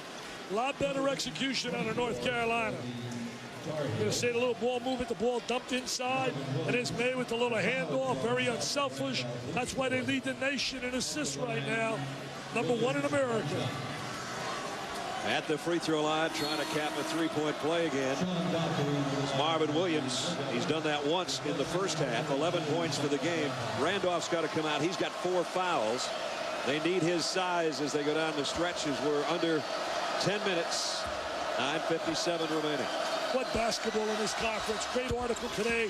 We got all the writers out here. Malcolm Moran, Dick Weiss, Len Robbins at a Post, Kenny Davis at Hartford, plus all the Triangle guys. But a great article today in USA Today about the wacky world of the ACC. When you look at Virginia Tech and Miami, they're at 500 in the conference. Maryland and Georgia Tech in that mix right there. Both winners last night. We'll see Maryland against this Duke team on Saturday night. They bring it back out on top to Ewing for 3, and he got it. Great inside-outside.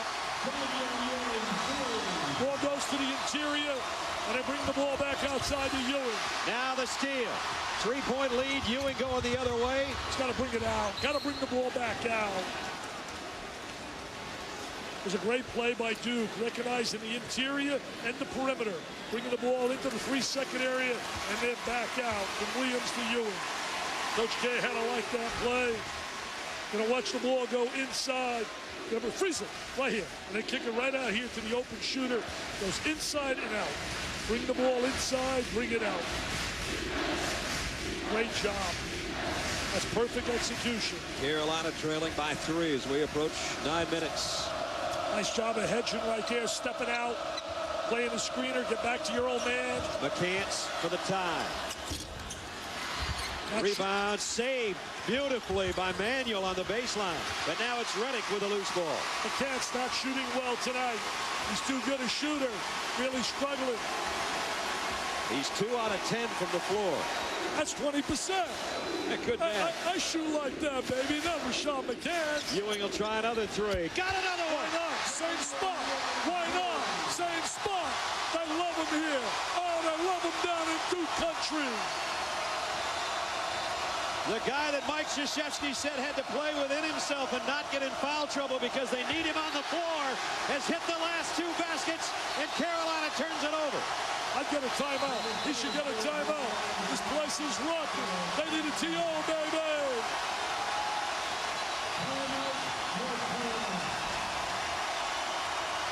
Ewing, his 3rd 3 of the game. Same spot, same result. He's got his team in front by 6.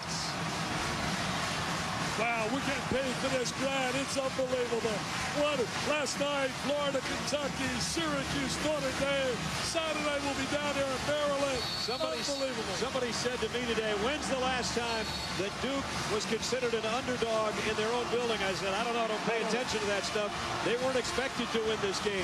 This is the first time in 4 years both teams have been in the top 10. They're both playing like it. I'll tell you what, defensively, they're doing a great job. Offensively, a little bit of a struggle for North Carolina because of the defense by Duke. But Ewing has hit 2 big threes. I think the key player nobody knew about Doris is DeMarcus Nelson. He has been so effective. Well, they've certainly gotten support from him in the backcourt, but their leader is J.J. Redick. And Coach Krzyzewski told us before the game, a much better leader. You talked about a better condition, J.J. Redick. 1 month after the Final Four last year, guys, he said he hit rock bottom. He said, I wanted to change athletically, academically, spiritually. They set a goal, guys, of running 8 laps in 12 minutes. J.J. almost made 9. He is committed, and he's a better leader. He's going to need all that conditioning down the stretch of this one, guys. On the drive, rebound is off to Sean May. He should have dunked that. He had a great opportunity to dunk that, but he lost control of the ball. May has been huge on the glass for Carolina. Here's Nelson with a steal, and he's fouled.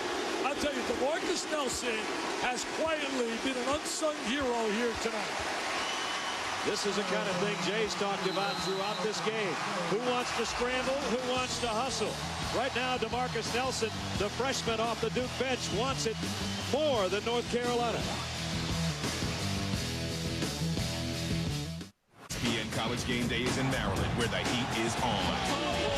How does J.J. Redick stay cool under fire? Then at 8. Here's how I think he can stop Duke. Get warmed up at Duke, Maryland. ESPN College Game Day, 11 a.m. and 8 p.m. Saturday on ESPN. I think the players don't hate each other like the fans hate each other. I'll say that. I have the utmost respect for those guys. I'm friends with a couple of their players, and but it's still a heated rivalry, and it seems like the game is bigger than any one of us.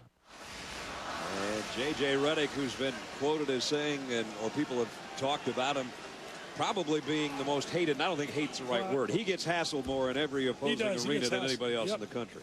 Hey, but that's because they'd love to have a guy like that. Oh, yeah. Guys on top, they always want to take shots at. You know, I was just thinking here, if I had to pick an All-American team today, I would go with Redick and Chris Paul in the backcourt. Up front, I'd go with Simeon, Warwick, and Bogut from out at Utah. Wow. Is that a bad 5? I think you could win a couple of games. Wow, not a bad 5. That's subject to change. It may change by March 1st. But Nelson, what a performance he is having here. This is a breakout game for him. Working on his 14th point and got it. 14 quality points. Now it's an 8-point game. Biggest lead of the second half for Duke. He's also giving up a lot of size defensively in this matchup. Sean May inside, off the glass, and 1. He's been sensational tonight in the 3-second area. I think he's got, what, 15 rebounds? 15 rebounds to go with right now 16 points, trying to make it 17. Got the ball in real deep. See, once he gets the ball in here, you get the ball in that area there, he's going to score. He got the ball in too deep, right around the basket. Post players would love that.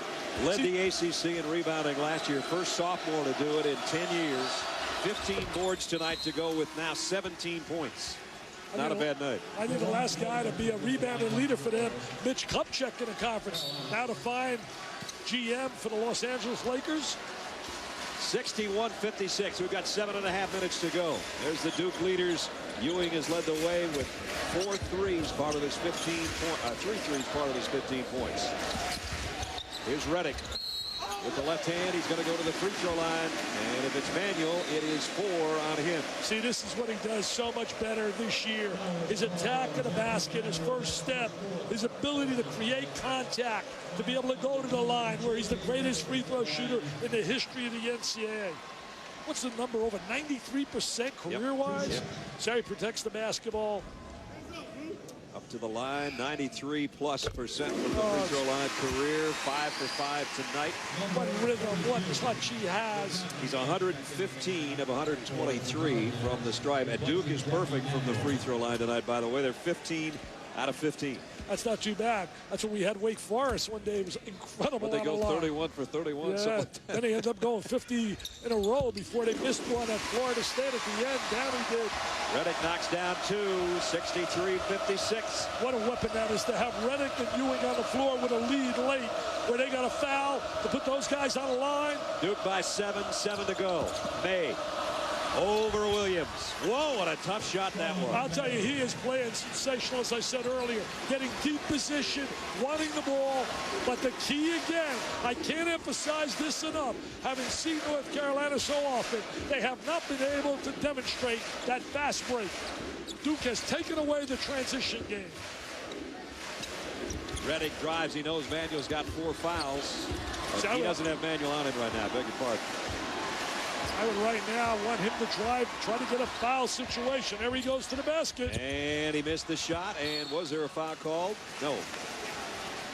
Out of bounds to North Carolina. Isn't it amazing? I know we sound repetitious, but think about the transition opportunities North Carolina. They can count them on your hand. Yeah. Only need one hand. Yeah. Still very much in the game. North Carolina trails by 5. Here's McCants to try to cut it to 2. Wide open. He normally knocks that down. Williams with a rebound. That's usually automatic for McCants. He's hanging his head a little bit right now. He's got to forget about the missed shot and just keep playing. He's only got 9 points. And I'm sure that's weighing on him a little bit. See, if I were him, I'd go inside. He's such a great post-up player. Utilizes his ability to score around the basket. Duke spreads it out a little bit. They're taking some time off that clock. Not going to any freeze pattern, but certainly going to use the clock. Now it's Selden Williams in deep. And a whistle and a foul. They do this usually so well, spreading the court. Here's what Dick was talking about. McCants trying to knock down that 3 and press it a little bit. You can see him close his eyes as if to say, man, it's not my night. Frustration, frustration. It's not over yet, Rashad. Stay with it. Got to stay with it. You know, Duke is so effective usually when they had the lead late. That's why it was so shocking to see the way they weren't able to close out Connecticut last year in the semifinal. That's their first missed free throw, Dick. Yep, 15-16. You're right on it, buddy. I know you got it all. Got all these numbers. Sheldon Williams, 4 out of 5 from the stripe. But tonight he's become the first Duke player ever to have 5 blocks and 5 steals in the same game. You would think over 100 years of basketball, somebody would have done that. He's going to get a little rest right now. Smart substitution. He's not going to be out long. I can guarantee you that. You got that right. He'll be back on that floor. Oh, they're jumping with joy right now, but this baby's not over. We're down to 5.5. 64-58. 8th ranked Duke leading number 2 North Carolina.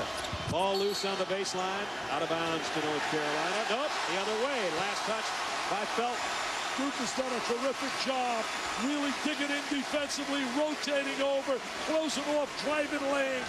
I can't sing their praises enough about their defensive effort and their ability to negate the transition game. Whether or not they'll give Raymond Felton the credit or discredit for that turnover, I don't know. But if they give it to him, that's 8 turnovers by Felton tonight.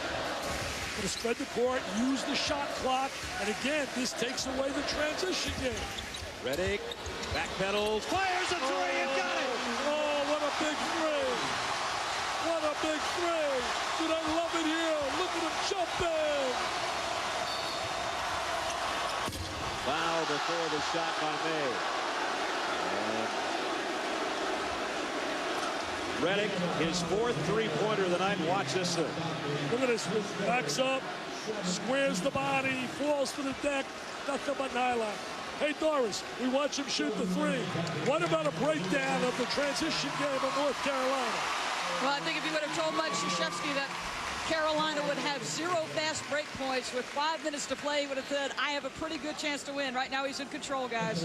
Well, he told us before the game, we sat in his office with him. He told us how concerned he was about their transition. And anybody that plays them, that's the first thing you have to be concerned about. North Carolina, the best free throw shooting team in the conference, is 10 for 24. Great teams that will find a way to come back and win, like Illinois did. But there's one difference.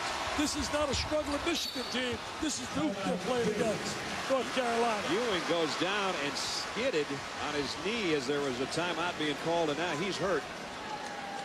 You could hear it way up here, and I mean, we're a long ways away from where he just hit the deck. A long, long way. Watch this. Long, long Driving way. on Felton and slipped, and then you heard that all the way up here on the right knee.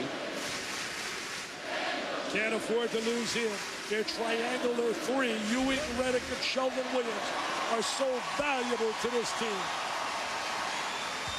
67-58 in this one that might end up being a classic. Right now, let's take a look back on this date in college basketball history. A lot of big matchup today. We're going to enjoy this one. Just like we like it, right down to the final horn and maybe more. Put up, no good, overtime. Shot, no good. Let's do another 5. And are you ready for more? We're going to overtime one more time. Blocked by Humphrey. Basket does not go. They wave it off. Irish will win in a quadruple overtime game. One of the most dramatic games in the history of the Big East, and there have been many. And of course, Notre Dame last night with a big win. Not a great performance out of Thomas and Falls. Chris came back strong. Falls had 7 threes. J.J. Redick double dribbled, and I'm going to agree with it. He doesn't agree with the call. He thinks he had it knocked away from him while he was in his dribble. I think he just forgot he had dribbled, to be honest with you. It was the double dribble. Good call. I think the officials done a solid job here tonight. They've done a really fine job. They've let him play, but they haven't called ticky-tack fouls, and it's been a good overall performance by those 3 guys. Haven't stopped the rhythm of the game. Great job of hedging. Stepping out. The 3 goes for Felton. Tell you, Felton has improved his shooting. He made 12 in a row this year at one time from the trifecta. He's learned to get that elbow in. He used to have that chicken wing. Yep. He's got 10 points now. He's cut the lead to 6 at the 4-minute mark. And McCants will pick up the foul.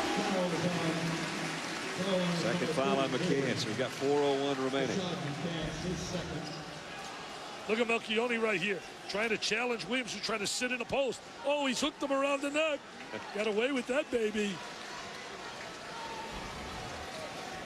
You still smell a spurt by North Carolina.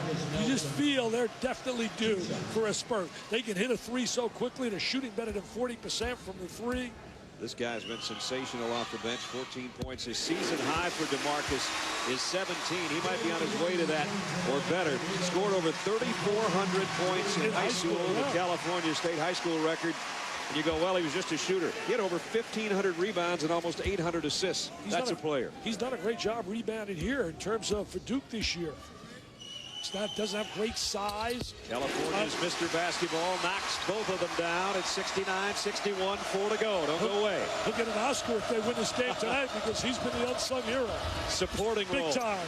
Supporting role, yes, sir. Felton's hit the last 2 shots now for Carolina. Well, you can't beat Jamie Foxx with Ray. I saw that movie recently. He was unbelievable.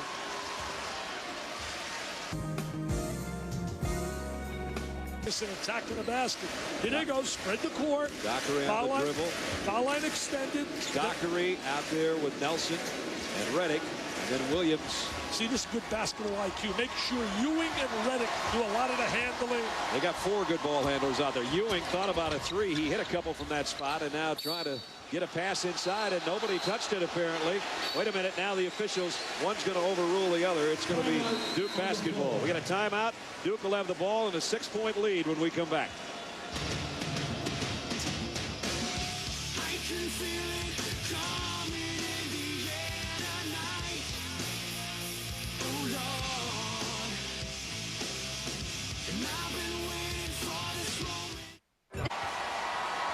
Back at Cameron Indoor Stadium, Duke leading North Carolina by 6, and for the first time all game long, Raymond Felton allowed to get out in transition after the made free throw. You can see Raymond Felton had space. He was given space and allowed to get an angle by Sean Dockery. When he did, he was in the open floor and nobody could really pick him up. He gets all the way to the basket. You cannot allow him that much space if you want to take transition away, even after a made field goal or free throw. Here they come in transition again. And Felton takes it all the way to the rack, knocked to the floor with 3:07 to go. I'll tell you one thing, Jay. Somebody's got to stop the penetration in a basketball. That's the first thing you learn in terms of stopping a team in transition. No one for Duke rotating out to close off any driving angle that he had to the basket. So Felton will step to the free throw line. His first trip there. 68% free throw shooter. He's got 12 points. He's scored in double figures now in 13 of the last 14 North Carolina games. I just love this kid. He's so unselfish. The guy that's really been contained tonight is Juwan Williams. He's only got 1 basket tonight, Brad. Yep. He isn't shooting the rock very well, but shooting the rock presented by Rock Green Light. First half, Duke, their 3-point field goals 50% from outside the arc, and they're lucky because they don't have that many field goals, but 6 of them have been threes. And those threes changed certainly the complexion of the game. Felton knew he was going to miss that free throw, and he tried to shag down the rebound on the baseline and couldn't get to it. Big-time rebound right there by Williams. 5-point game. We're under 3 minutes. And there they are with a 3-2, have the foul line extended, and then they release to the basket. Redick knew he was running out of real estate. He just turned around on the baseline and threw it off Manuel's knee and out of bounds. So it'll be Duke ball with 2:51 left. Psychologically, this would be a big win for Duke, making that journey down to the Comcast to play Maryland, who certainly can't wait. Maryland plays them so tough. And the only game they lost here this year, they're 11-1 at home, was Maryland. Yeah, that's right. North Carolina's got a journey on Sunday with Connecticut. That won't be easy either. You got that right. Ewing with 6 on the shot clock, leaves it off. Melchione trying to drive against May, had it blocked. He did get a second shot away. It would have been a shot clock violation, but May clears off the glass again. May, another rebound. I'd rotate McCants inside. And here's Sean May offensively. He's going to go to the free throw line. Melchione picks up his 4th foul. Sports Center with Stuart Scott and Scott Van Pelt will be coming up with the day's highlights. They'll take a look at the top moments from this game. The curse of Jordan. Is Chicago ever going to be the same now that Michael's done? The steroid conversations and all that coming up after the game, so stay tuned. Well, you know, you got Stewart and certainly Mr. Van Pelt. You got North Carolina and Maryland right there going head-to-head. Stewart a little nervous right now. Sean May has hit all 6 of his free throws. What great recruits both of these clubs have coming in next year. Duke's got Paulus, McRoberts, Boateng, Boykin, Posius. Carolina's got a kid, Tyler Hansbrough, Bobby Fraser, Danny Green, Ginyard.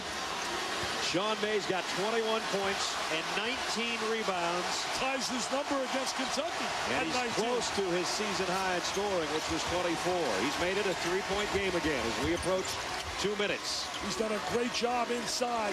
He's had the tough task of trying to defend Sheldon Williams. Manuel didn't give Redick enough room to shoot. Controlling tempo, taking time off the clock. Ewing got his man in the air, missed the jumper, and kept alive by Randolph, who had the foul trouble earlier. Mike Krzyzewski took him out, knowing he'd need him in this kind of situation. He comes up with a big rebound. That's a big offensive rebound, and he drew contact in his foul. Now goes to the line. He's rested, so he should be able to step up there with a lot of confidence. Not a great free throw shooter, though. 59%er is Randolph. 17 of 29 of the season. So his 2 biggest free throws of this year are at hand. Duke has only missed once from the stripe. They're 19 out of 20. Sheldon Williams missed 1. Nobody else has. And neither's Randolph. I'll tell you, he looks so confident right there. I think what happens, kids have a tendency when they focus, they shoot so much better. They get a little casual and blowouts. Shab's mom and dad. Shab's mom and dad, Ken and Kim, went to North Carolina. I know. And but they're not rooting for North Carolina no, tonight. They're not. They're His not. granddad was a superstar at North Carolina State. #1 draft choice of the Knicks, as a matter of fact. And he got a move. He got the roll. The roll went his way. We got a 2-possession game. 5-point Duke lead. 1:53 to go. Everybody up. 93-114. Don't have to think about 3 here, Brad. Got to get a high percentage shot. Here comes some full court pressure from Duke. They're going to make him really work, trying to get the ball up the court. Ryan Kersey's trying to get all the assistant coaches at front of the Duke bench to sit down, and he finally gets them to back up. They got about 15 seats there. Yeah, I see all those suits. It's unbelievable. It's like a board of directors. Here's Felton. Behind the back, lost the handle. Out of control there. And to go to the floor, and it does come to McCants. Williams. The extra pass is not a good one. Should have taken that ball right to the basket.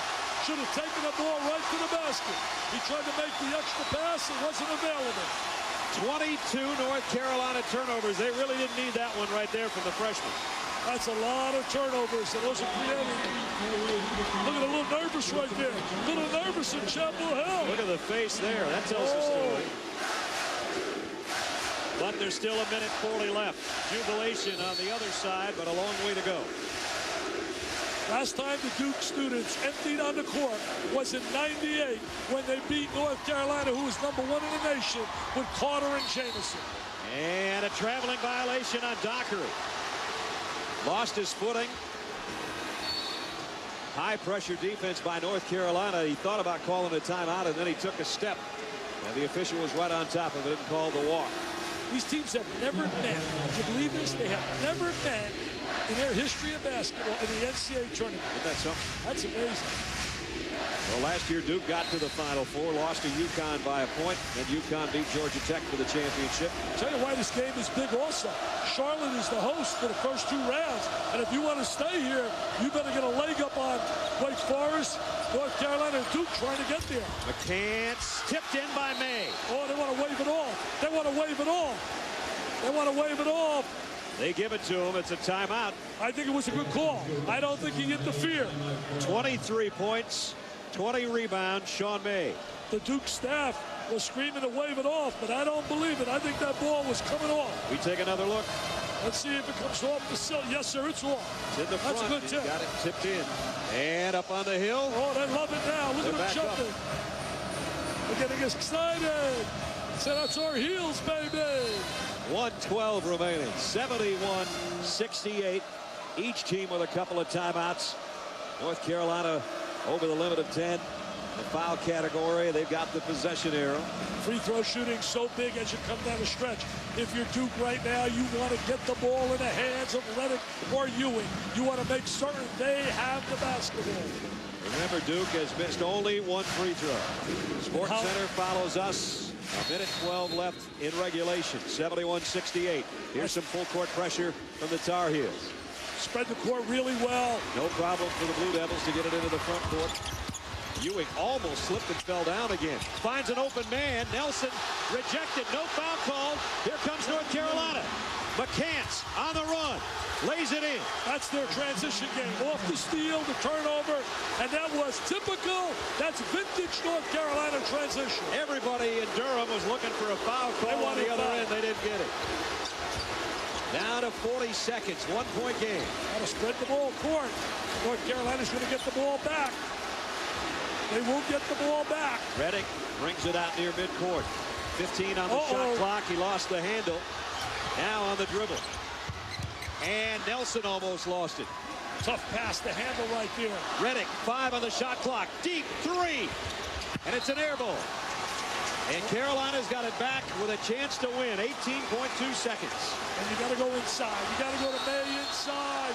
And then make something happen off the hit. Or maybe they will try to get the ball to Felton and try a little dribble penetration.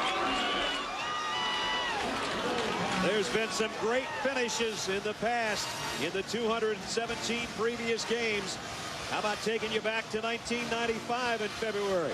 It was Jeff Capel with a half-court shot in 2 overtimes. Let's take a look.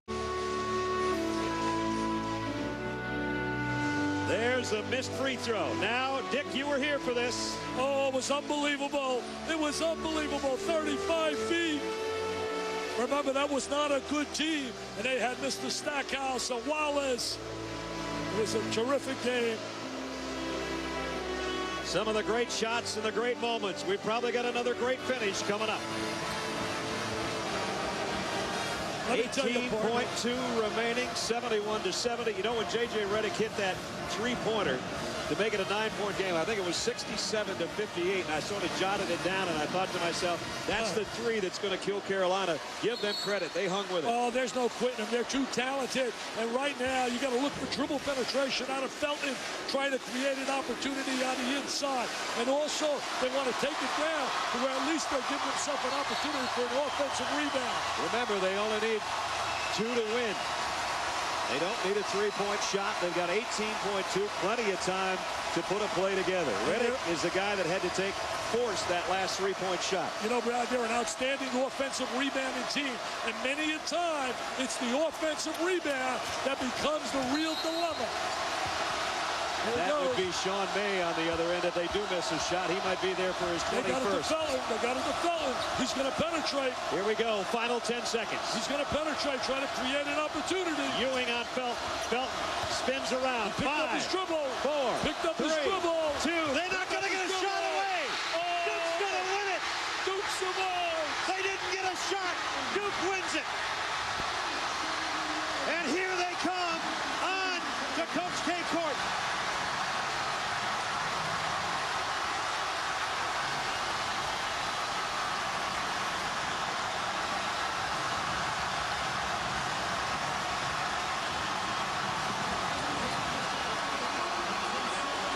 The shock 8 miles down the road, the shock of the North Carolina players who had plenty of time to put something together, but they couldn't, Nick. Yeah, they really did a great job defensively on Raymond. Raymond really wanted to penetrate, but he had nowhere to go. They didn't lay a good screen for him. Right there, I thought he had the open lane and should have burst the basket, but he brought the ball back out. And here's the turnover. You know what, Brad? The crowd was too macho. They really wanted to explode and come on the floor, but it's like a big thing psychologically that, hey, we don't think it's anything special. Some of them came out, some of them remained behind the ropes as Mike Krzyzewski gives the thumbs up to the Cameron Crazies on the way to the Duke locker room. They've moved into a tie for the top spot in the ACC. They have beaten the number 2 team in the country, 71-70. Shock in Chapel Hill, jubilation in Durham. Just an amazing job defensively all night long to contain that transition game. And there's the 6th man. They deserve a lot of credit, man. They were all fired up, and that played a big role in sparking this team. You have to choose your blue, and it's Duke blue and J.J. Redick and company that wins it tonight. Let's go down to the court. J.J. Redick, this is a rivalry that transcends players, transcends coaches. How different is it playing in this game from all the others you play in? Well, this game is special. It's better than any other game. The rivalry is bigger than any one of us. It's bigger than both schools. It's part of college basketball. And, you know, this crowd tonight was just amazing. I can barely hear you. Down the stretch, North Carolina had a shot to win the basketball game. When you missed that three and knew you had to go back and guard, what was going through your mind? Well, I knew exactly what play they were going to run. They ran it last year to beat UConn. McCants fakes to go down, and then May screens down for him for the 3. So I just read it, denied him the ball, and they were forced to make a play with Noel. Carolina's most dangerous asset, their transition game tonight. You really stuck that to them. How were you able to be effective in taking that away? We just had to hustle back. We didn't do a good job against Wake Forest getting back, and we did a great job against Georgia Tech, an even better job tonight. It was really just all about heart and hustle. JJ, congratulations on yet another great game. Brad? J.J. Redick, 18 points. The crowd loving it. 71-70, our final score. Duke over North Carolina. A great rivalry in its 218th game. This was another classic from Cameron Indoor Stadium. Brad Nessler for Dick Vitale, Doris Burke, and Jay Billis. Sports Center's next. Let's go to Stuart Scott.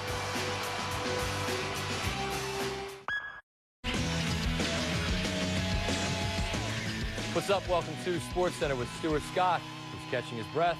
I'm Scott Van Pelt. Separated by 8 miles in a shade of blue. That's what Mike Patrick once said about Duke and Carolina. As you just saw, they hooked up once again on the floor this evening. The rankings never matter. No, they don't. But the rankings were nice this time. We'll get Rhett back out to Cameron in a second. This was the 218th all-time meeting between Carolina and Ivy League South. The highway that separates them, US 15501. The ranking that separates them, Heels number 2, Dukie's number 8, Cameron Crazies out in full force. Krzyzewskiville U. First half, Daniel Ewing with a nice reverse layup. He had 15. Carolina turned the ball over 4 out of their first 5 possessions. Second half, J.J. Redick, kid's the illest shooter in the nation, rocking the 3. He had 18. Duke shot better from 3 land, 10 of 25 than it did from 2 land, 10 of 30. But late in the game, Tar Heels, right here. Rashad McCants laid that in. 1-point ball game. Carolina, 1 chance for the win. Raymond Felton, the All-American guard, has a notion, doesn't take it, and Carolina turns the ball over. They had 15 seconds to get a shot, didn't even get a shot off. Duke holds off North Carolina, 2 of the best coaches that you'll ever see. Coach K, Coach Roy Williams, Duke Blue Devils beat the Tar Heels 71-70, beat them for the 15th time in the last 17 games. Carolina had almost as many turnovers, 23, as baskets, 25. The turnovers killed them. Let's get back out now to Brad Nessler and Dickie V out at Cameron. Guys? Yeah, that was the story, Stu. You know, you can't turn it over 23 times, come into Cameron Indoor and try to win a ball game. And so for the 8th time on this floor, Duke was able to win. It was a hot time in the Old Town tonight. We're almost at 100 up here. That's why we're dripping a little bit. But, you know, I think Duke, not as deep as North Carolina. They may not be as talented as North Carolina, but I don't care. You come in here, you're going to have to almost play your best. Well, you know, Duke did a phenomenal job. We talked about it all night, Brad. The job they did defensively in stopping the transition game in North Carolina was really special. And then they did a phenomenal job of getting the right shots and the right people. Redick made some big threes. As Stewart said, they shot the three well in the second half. Daniel Ewing hits 2 in a row from the same spot. And DeMarcus Nelson was an unsung hero. A great victory for Duke, but I still have North Carolina as my team, Stewart, to win the national title. All right, we talked about the defense tonight. It was sensational. There were so many turnovers that were the result of Duke's great defensive play. This is the last play, and I know Scott and Stu already showed you this, but this was plenty of time to set up for a shot, and then clock winding down. Felton on the right move. Now, he should have went to the opener. basket. He should have went right to the basket. He picked up his dribble. I can't believe how he backed that out. Instead, it ends up in David Noel's hands and then out of bounds. That was the 23rd turnover. That was the killer. Dick Vitale talked about DeMarcus Nelson being one of the stars off the Duke bench. Doris Burke caught up with him at the end of the ball game. DeMarcus, how is it that a freshman plays his best game in what is perhaps the biggest regular season game for this team? It was great. It was great. It was a great environment. Our fans really came and stepped up and gave us the energy. And it really motivated me to come out here and play as hard as I could. You know, my teammates got me involved a lot, and I was able to knock down the shots that I got. What made you so effective on the offensive end tonight, DeMarcus? You know, I just keeping the confidence of just playing every day. You know, this is a big game for us. You know, North Carolina's a great team. But, you know, personally, I had the confidence in myself just to keep playing and keep playing hard. And so, you know, just tonight, we just got the opportunity to knock down some shots, and that's what happened. Congratulations. Great game. Thank you. DeMarcus had 16 points tonight, just one shy of his season high. Mike Krzyzewski told us before the ball game, I've had to work so hard with this group of kids because they're not the most talented I've ever had to get to this point where it can be against North Carolina and be a huge game for first place. By golly, they pulled it off. You know, Sean May had a big game. He dominated in the 3-second area. But really, another guy that was a major factor certainly was Sheldon Williams. He didn't have the numbers that May had, but his presence in that 3-second area created a dilemma for North Carolina. I just was really confused why Raymond Felton backed the ball out. He's so talented. I love him. I'm surprised he just didn't attack the basket. There was an open lane there. Top 5 moments in this game. I mean, there were some great ones. Huge shots hit by both guys. Like you said, Sean May was unbelievable tonight. Oh, I'll tell you what, it was just unreal. One great moment after another. I mean, really special. But you talk about great moments in his history. In '92, Eric Montross, he's bleeding. I mean, they're 17-0, Duke. They're undefeated #1 in the country, and North Carolina wins that game, and that's the year they won the national title. Then you talk about '95, certainly the great shot, unbelievable by Capel, 35-footer. Stackhouse had another great moment with that reverse. It was watch this reverse. What a reverse jam by Jerry Stackhouse. Was unbelievable. And then the game in '98 was the 500th win. Unbelievable. The 500th win for Mike Krzyzewski. And Wojo, at the end of the game, runs over, is hugging him. It was a special moment, the 500th win for Mike Krzyzewski. And then last year, watch Chris Duhon go to length of the court in Chapel Hill and put a deuce on the board. And then North Carolina had one last shot to win it. It didn't go down, but it was Chris Duhon. But there have been so many great moments in this series. I mean, unreal. And this year, another great game, I'll tell you. Mike Krzyzewski starts off Saturday by taking a header onto the court here as he kind of fainted against Georgia Tech. And tonight, to see him walk in front of the Cameron Crazies and he got like this out of the way of the locker room. Stu, I know you didn't feel good about it. Scott, we got your Terrapins against these same Dukies in primetime on Saturday night, fellas.